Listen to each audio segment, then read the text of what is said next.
Most people managing blood sugar spend all their energy thinking about carbohydrates, medications, and exercise. But there is something you do, or don't do, dozens of times every single day that could be quietly pushing your blood sugar higher, and almost no one is talking about it. I'm talking about how you drink water, not whether you drink it. When you drink it, how much and what kind. And for seniors managing diabetes or prediabetes, getting this wrong could mean dozens of extra points on your blood sugar reading every single morning, before you've eaten a single bite. I'm Dr. Sarah Mitchell, and this channel exists to give adults over 60 the most current, evidence-based health guidance available. No fluff, no oversimplification, just real science translated into real action. Subscribe now so you don't miss what's coming next week. But right now, let's get into something that I genuinely think is going to change the way you approach your daily routine. Here is what you need to know up front. Drinking the right amount of water at the right times in the right way can meaningfully lower your blood sugar. And research published in the journal Diabetes Care showed that adults who were chronically underhydrated had a 28% higher risk of developing hyperglycemia compared to those who maintained adequate fluid intake. 28%. That is not a small number. And for seniors specifically, the risk compounds because of something happening inside your body that most people don't realize begins in your 60s and quietly gets worse over time. Let me take you inside the actual science, because once you understand the mechanism, everything else clicks into place. When you don't drink enough water, your blood becomes thicker and more concentrated. Think of it this way. Imagine a glass of orange juice. Add water, and it flows easily, with the sugar spread throughout a larger volume. Remove the water, and it thickens into something closer to syrup. Your blood behaves the same way. When your fluid levels drop, the concentration of glucose in your bloodstream rises, even if you haven't eaten a single carbohydrate.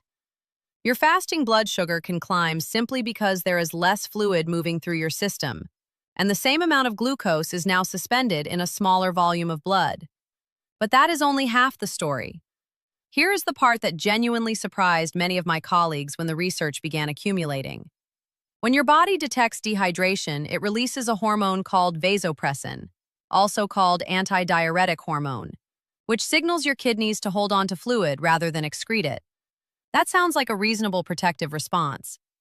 The problem is that vasopressin has a secondary effect that is particularly damaging for anyone managing blood sugar. It signals your liver to release stored glucose into your bloodstream. Your liver literally begins pumping extra sugar into your blood when you're dehydrated. So you are not just experiencing concentrated blood. You are experiencing active glucose release triggered by a hormone your own body produces in response to not drinking enough water. Two separate mechanisms, both working against you simultaneously. A 2023 analysis from the National Institute of Diabetes and Digestive and Kidney Diseases confirmed that vasopressin levels were significantly elevated in adults with poorly controlled type 2 diabetes, and that those elevated levels correlated directly with higher fasting glucose readings. What's particularly striking about this research is the directionality. It wasn't just that people with high blood sugar happened to be dehydrated. The elevated vasopressin appeared to be actively contributing to the glucose dysregulation. This is established physiology that hasn't found its way into most routine diabetes appointments yet, but it absolutely should. Now here is where seniors face a challenge that younger adults simply do not have to deal with. And I want you to hear this clearly because it affects nearly everyone watching this video. Your sense of thirst declines significantly with age. A landmark study published in the Journal of Physiology documented that adults over 60 have a markedly reduced thirst response compared to younger adults, even when presented with identical levels of dehydration. This means you can be substantially dehydrated and feel completely fine. No dry mouth, no headache, no sensation of craving water. You don't feel thirsty, so you don't drink, and you have no idea it's happening. Meanwhile, your kidneys, which become less efficient at concentrating urine as we age, are working harder to manage what fluid they do have. The result is that many seniors are walking around in a state of chronic, mild dehydration every single day without any awareness of it, and their blood sugar readings are reflecting that. I want to ask you something right now. How many glasses of water do you drink on a typical day? Comment that number below. I ask because in my clinical experience, the most common answer from patients over 65 is somewhere between 3 and 5 glasses. And for someone managing blood sugar, that is almost certainly falling short of what your body needs to clear glucose efficiently through your kidneys, which is one of the primary mechanisms your body uses to bring elevated blood sugar back down. When there isn't enough fluid in the system, that clearance slows dramatically. Dorothy was 71 years old when she came to see me, frustrated and genuinely confused. She was consistent with her metformin, careful about her carbohydrate intake, and took a 30-minute walk every single morning. Despite all of that, her fasting glucose was running between 145 and 160 regularly. She felt like she was doing everything right and still failing. When I asked about her water intake, she admitted she had been deliberately limiting fluids for years. She was tired of waking up multiple times overnight to use the bathroom, so she had quietly cut back to maybe 2 or 3 glasses a day. When we built a structured hydration plan that front-loaded her fluid intake in the morning and early afternoon and tapered off by early evening, her fasting glucose dropped an average of 22 points within 3 weeks. Her overnight bathroom trips actually stayed the same. Nothing else changed. Not her diet, not her medication, not her exercise. Just timing and volume of water. Now let's talk about timing specifically because this is where most people, even those who do drink adequate water, are missing significant opportunities. Your body is at its most dehydrated point first thing in the morning. You have gone 6 to 8 hours without any fluids. Your blood has thickened overnight. Vasopressin has been elevated during your sleep. And for many seniors, this overnight dehydration state is the primary driver of that elevated morning fasting glucose reading, the number your doctor asks about at every appointment. Drinking 16 to 20 ounces of plain water within 30 minutes of waking up, before coffee or food, begins reversing that overnight concentration immediately.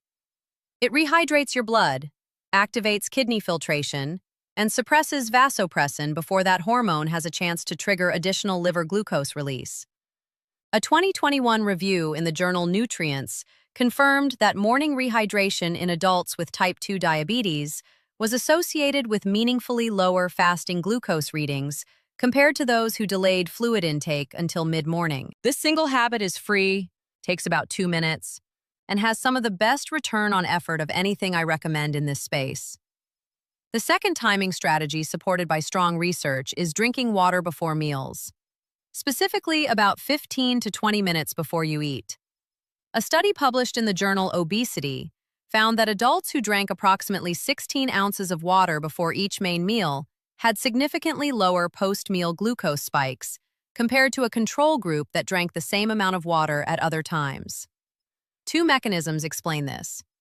First, water slightly slows gastric emptying, meaning glucose from your food enters your bloodstream more gradually, rather than all at once as a sharp spike.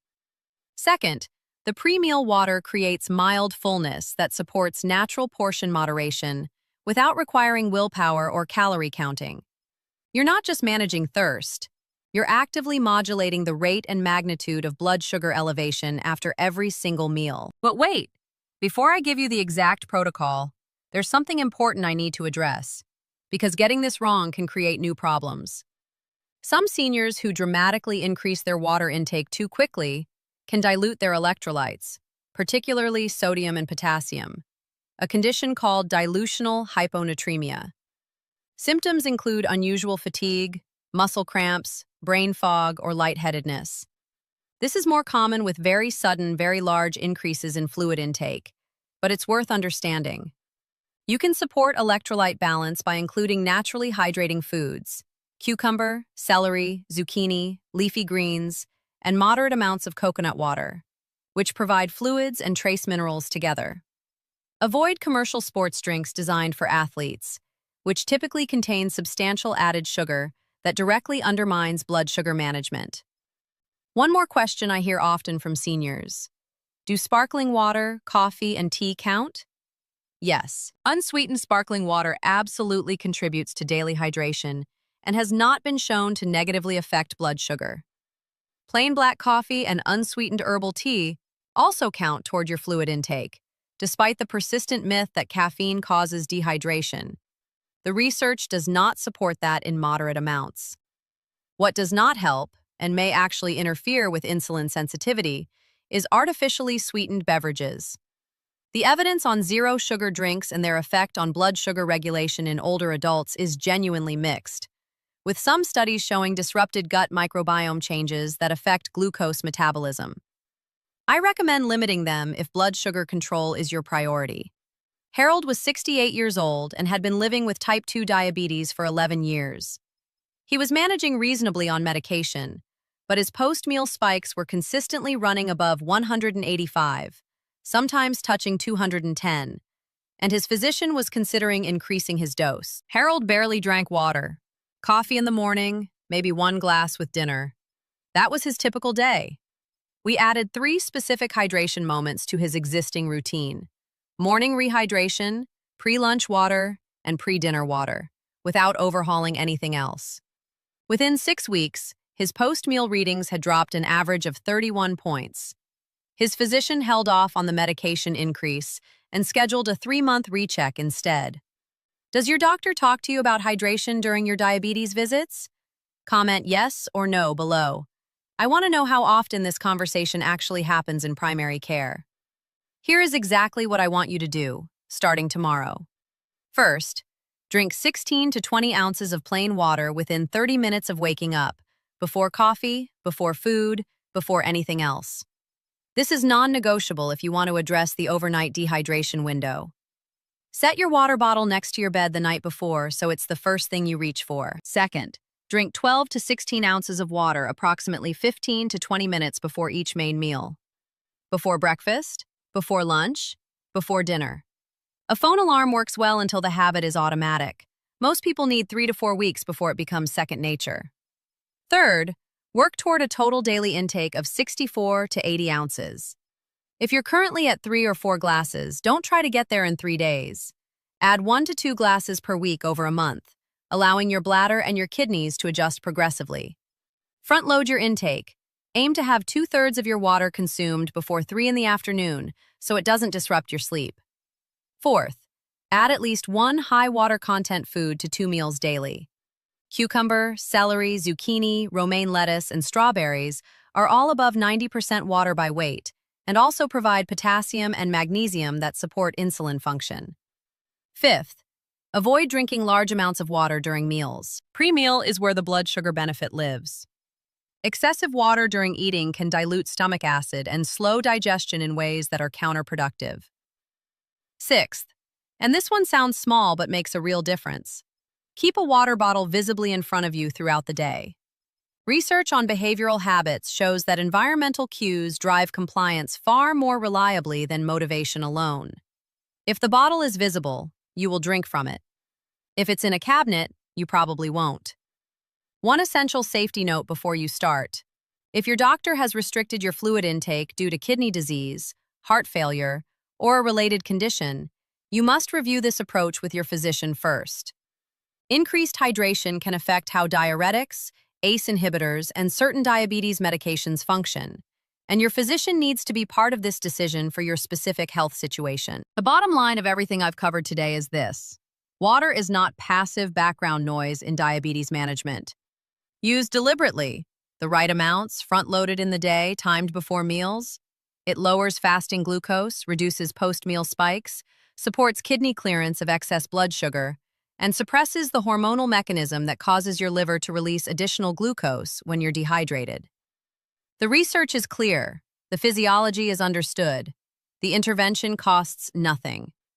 If you take one action from this video, make it this: tomorrow morning, drink 16 ounces of water before anything else. Then check your fasting glucose and see what it says.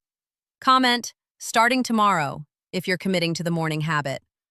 Comment your current daily water intake so you have a baseline to compare against in a few weeks. And if someone in your life is managing diabetes and has never heard about the vasopressin-glucose connection, comment, sharing this, because that one piece of information could meaningfully shift their morning numbers. If this gives you something real, subscribe to this channel. I'm Dr. Sarah Mitchell, and every week I bring you evidence-based guidance on the health topics that matter most after 60.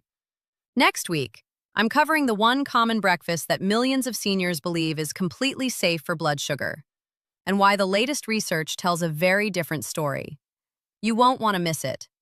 Take good care of yourselves.